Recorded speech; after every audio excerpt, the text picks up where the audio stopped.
Hi hello నమస్తే అండి అందరికీ ఎలా ఉన్నారు బాగున్నారా welcome back to our channel. ఇవాళ వీడియో వచ్చేసి పూల చెట్ల గురించి అండి. మా మమ్మ అయితే మా టెర్రస్ మీద కుండీలలో కొన్ని పూల చెట్లు కొన్ని ఆకుకూర చెట్లు పెట్టింది. దానిలో వచ్చేసి రోజ్ చెట్లు చామంతి చెట్లు. ఇప్పుడు చామంతి పూల సీజన్ కాబట్టి చామంతి పూలు చూడండి ఎలా పూసాయో. వర్షాకాలంలో అమ్మే వాళ్ళు వస్తారు కదా, వాళ్ళ దగ్గర తీసుకుంది. అప్పుడేమో ఫ్లవర్స్ లేక కలర్స్ ఏం తెలియలేదు, కానీ అన్నీ ఒకటే కలర్ అయిపోయాయి. కలర్ అయితే బాగుందండి డిఫరెంట్గా, కానీ ఎండకు ఉండడం వల్ల కలర్ మొత్తం షేడ్ అయిపోతుంది. నాకైతే ఈ పూలను చూస్తే అస్సలు తెంపాలనిపించట్లేదు, అంత బాగున్నాయి. ఈ చెట్ల గురించి ఇంత గుబురుగా పూలు పూయడానికి చిట్కాలు నేను ఏం ఫాలో అయ్యానో అవి కూడా షేర్ చేస్తానండి మీకు నెక్స్ట్ వీడియోలో. నా వీడియో కనుక నచ్చినట్టయితే లైక్ చేయండి.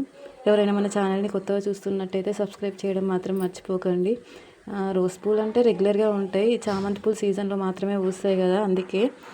అండ్ ఫైనల్గా thank you for watching my video.